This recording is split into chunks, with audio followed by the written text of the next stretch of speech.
saling memberikan nasihat sesama muslim adalah kewajiban kita. Dan hendaklah di antara kamu ada segolongan orang yang menyeru kepada kebajikan, menyeru berbuat yang ma'ruf, dan mencegah dari yang mungkar. Dan mereka itulah orang-orang yang beruntung. Nasihatku untukmu. Nasihatku untukmu. Bismillahirrahmanirrahim. Assalamualaikum warahmatullahi wabarakatuh.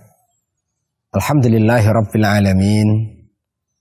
Wassalatu wassalamu ala asyrafil anbiya'i wal mursalin wa ala alihi wa sahbihi wa man tabi'ahum bi ihsanin ila yaumiddin. Saudaraku seiman, dimanapun saudara berada, ada satu pelajaran penting dari peristiwa perang Uhud di 14 abad yang silam. Pelajaran itu adalah pesan tauhid. Ketika tahun ketiga Hijriah, tepatnya di bulan Syawal, musyrikin Quraisy mengerahkan tidak kurang 3.000 pasukan untuk menyerang Madinah. Itu dilakukan atas dendam mereka karena pada 1 tahun yang silam mereka mengalami kekalahan di Perang Badar. Ramadan, tahun kedua Hijriah. Itulah peristiwa Perang Badar. Setahun kemudian, lebih 1 bulan, tepatnya bulan Syawal, tahun ketiga Hijriah, mereka mengerahkan pasukan, 3.000 pasukan jumlahnya, hendak menyerbu Madinah. Rasulullah Shallallahu Alaihi Wasallam segera menyongsong mereka di Uhud dan terjadilah perang hebat di Uhud. Saudaraku seiman, ketika terjadi peperangan di perang Uhud, maka posisi kaum muslimin di saat terdesak. Waktu itu ada yang terfikir ketika mendengar kabar bahwa Rasulullah Shallallahu Alaihi Wasallam terbunuh. Ada yang terfikir untuk meminta perlindungan kepada Abu Sufyan. Abu Sufyan adalah komandan perang atau orang nomor 1 setelah Abu Jahal gugur di perang Badar. Pasukan musyrikin Quraisy dipimpin oleh Abu Sufyan. Di antara kaum muslimin ada yang berpikir untuk meminta perlindungan kepada Abu Sufyan. Bahkan sebagian orang-orang munafik pun kemudian mengatakan, kalau betul Muhammad itu seorang rasul, tentu dia tidak akan terbunuh. Di saat suasana seperti itulah turun satu firman Allah Subhanahu wa taala. Itulah ayat 144 dari surat Ali Imran. Ketika Allah Subhanahu wa taala berfirman, A'udzubillahi minasyaitonir rajim. Wa ma Muhammadun illa rasul qad khalat min qablihi rusul afa immata au qutila in qalabtum ala aqabikum wa man yanqalib ala aqibaihi falayyadurrallaha syai'a wa sayajzillahu syakirin. Muhammad itu tidak lain hanyalah seorang rasul. Sungguh telah berlalu sebelumnya beberapa orang rasul. Apakah jika dia wafat atau dibunuh, kamu berbalik ke belakang, murtad maksudnya, barang siapa yang berbalik ke belakang, maka ia tidak dapat mendatangkan madarat kepada Allah sedikit pun. Dan Allah akan memberi balasan kepada orang-orang yang bersyukur. Saudaraku seiman, ayat ini menegaskan, bukankah mereka berangkat menuju ke Uhud di medan laga menghadapi musyrikin Quraisy, itu semuanya adalah karena Allah. Itu semuanya dilakukan sebagai bentuk penghambaan diri kepada Allah. Jika memang itu adanya, kalaulah kemudian mereka harus mendapati kenyataan Rasul terbunuh di perang Uhud, apakah mereka harus lari tunggang langgang ke belakang? Pertanyaan yang mendasar adalah, memangnya mereka datang ke Uhud itu karena Muhammad? Bukankah mereka datang ke Uhud itu karena Allah Subhanahu wa ta'ala?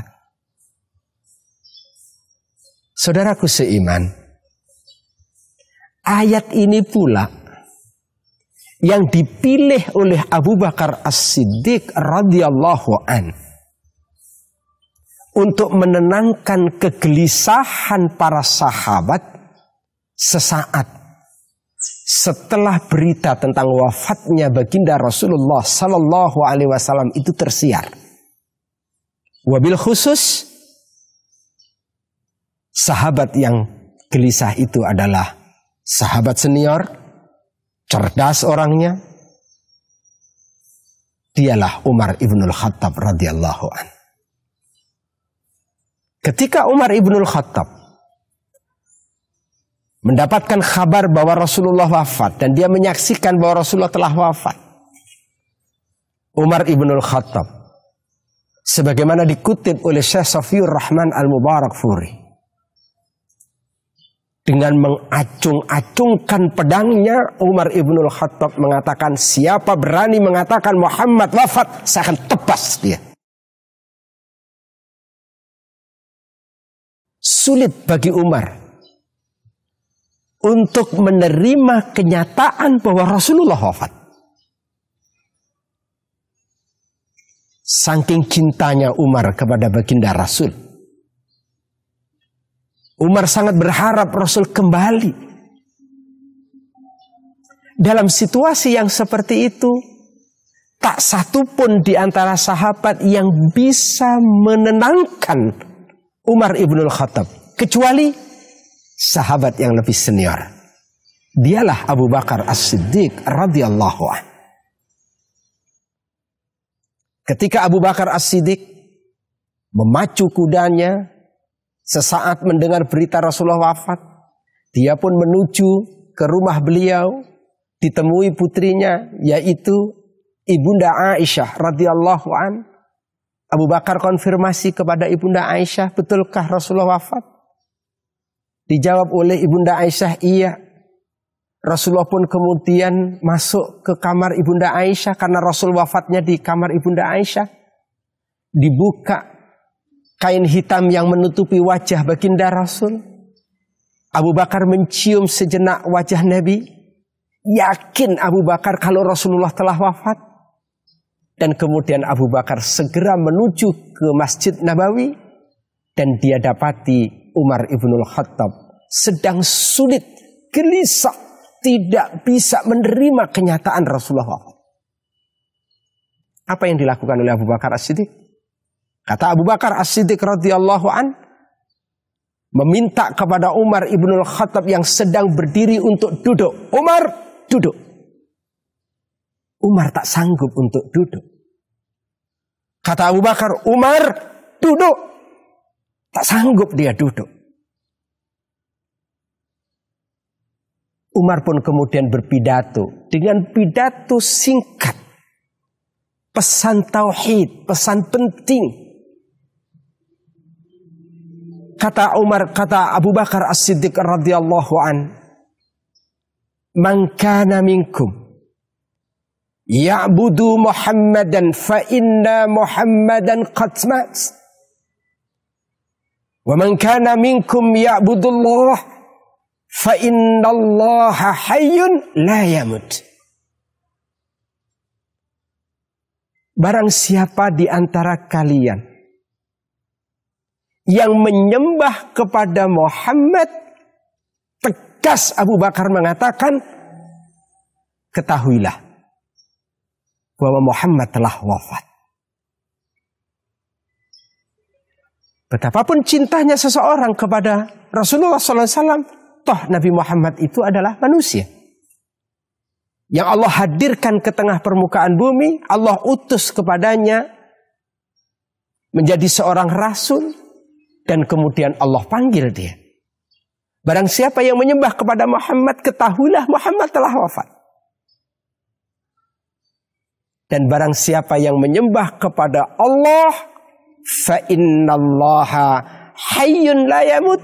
Allah itu hidup dan Allah tidak pernah akan mati. Setelah itu kemudian Abu Bakar membacakan ayat 144 dari surat Ali Imran, yang ayat ini turun pada saat peristiwa perang Uhud. Dibacakanlah oleh Abu Bakar As-Siddiq di depan Umar ibn Khattab. Wa ma Muhammadun, dan tidaklah Muhammad itu illa rasul, kecuali dia hanyalah seorang rasul. Qad khalat min qablihi rasul, telah berlalu rasul-rasul sebelumnya. Nabi Allah Nuh alaihissalam hidup, diutus oleh Allah menjadi rasul, wafat. Nabi Allah Ibrahim hidup, diutus oleh Allah menjadi rasul, wafat. Nabi Allah Musa begitu pula. Begitu pula Nabi Muhammad sallallahu alaihi wasallam. Afa immata, apakah jika engkau mendapati Rasulullah itu wafat, au kutila, atau Rasulullah itu terbunuh, inqalabtum ala aqabikum, lalu kalian kembali kepada tumit-tumit kalian, maksudnya kembali kepada kekafiran. Satu pertanyaan penting, sebenarnya kita ini menyembah siapa? Berperang di perang Uhud itu karena siapa? Dalam konteks kita hari ini, kalau kita berbuat baik itu karena siapa? Kalau orang karena sebab suaminya meninggal, lalu kemudian dia tidak mau menerima takdir, lalu kemudian dia protes seolah-olah kemudian dia bermalas-malas melaksanakan sholat. Loh, Anda sholat itu karena siapa? Karena Allah atau karena suami? Kalau seseorang berjuang, lalu kemudian pimpinannya meninggal, lalu kemudian dia berhenti dalam perjuangan. Loh, sebenarnya Anda berjuang itu karena pemimpin atau karena Allah? Kalau karena Allah, Allah itu hayyun la yamut. Allah itu hidup dan Allah itu tidak pernah akan mati. Tapi kalau kemudian kita berbuat sesuatu karena atasan, kita berbuat sesuatu karena pemimpin, kita berbuat sesuatu karena orang yang kita cintai. Orang kita cintai itu adalah makhluk yang dia boleh hidup, dia boleh juga meninggal. Lalu kalau kemudian kita berhenti di dalam melaksanakan berbuat baik disebabkan karena wafatnya seseorang, maka di sini sebenarnya menciderai prinsip tauhid yang ada pada kita. Maka ayat ini kemudian mengatakan, afa immata, apakah jika engkau mendapati Rasulullah wafat, au kutila, atau Rasulullah itu terbunuh, inqalabtum ala aqabikum, lalu kalian kembali kepada tumit-tumit kalian. Wa may yanqalib ala aqibaih falayadurrullaha syai'a wa sayajzillahu syakirin.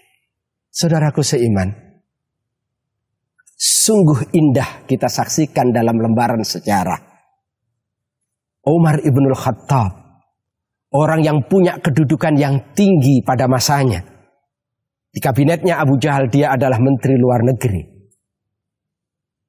Dia memang sangat tegar karena kecintaannya kepada Rasulullah begitu tinggi, berat dia untuk menerima kenyataan Rasul telah wafat. Tapi Umar ketika dibacakan oleh Abu Bakar As-Siddiq ayat 114 dari surat Ali Imran, bagi Umar ibnul Khattab seolah ayat itu baru ia dengar, padahal dia hafal terhadap ayat itu. Dia telah mengikuti proses ayat ini turun, tapi seolah-olah baru. Tapi seorang Umar ibnul Khattab, walaupun dia pernah salah, disaksikan oleh banyak orang, tidak malu dia untuk kembali kepada yang benar. Terasa kaki lemas dan tersungkurlah dia, sadar bahwa Rasulullah itu adalah utusan Allah. Rasulullah sekarang ini telah wafat, sadar dia. Disinilah peran penting seorang Abu Bakar As-Siddiq yang mengingatkan saudaranya seiman, khususnya Umar ibnul Khattab, dan juga sahabat yang lain tentang keteguhan terhadap prinsip tauhid, prinsip penghambaan diri hanya kepada Allah dalam situasi apapun, bahwa beribadah hanya kepada Allah itu menjadi sebuah keniscayaan. Tidak seharusnya ketika ada berita bohong, tidak seharusnya ketika ada kabar yang tidak jelas bahwa Rasul telah wafat di perang Uhud, lalu kemudian umat Islam harus surut mundur ke belakang dan meninggalkan medan laga karena dia datang ke sana karena Allah, bukan karena Nabi Muhammad sallallahu alaihi wasallam.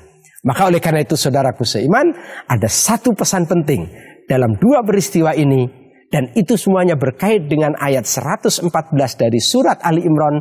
Pesan penting itu adalah pesan tauhid. Mudah-mudahan kita bisa mengambil pelajaran dari peristiwa ini.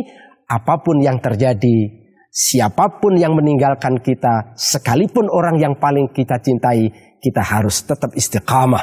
Kita tetap harus konsisten. Kita tetap harus berada di jalan prinsip tauhid. Dengan cara itu mudah-mudahan kebahagiaan akan dapat kita raih bersama.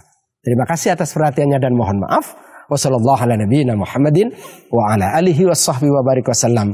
Wa akhiru da'wana anil hamdulillahi rabbil alamin. Assalamualaikum warahmatullahi wabarakatuh. Nasihatku untukmu. Nasihatku untukmu.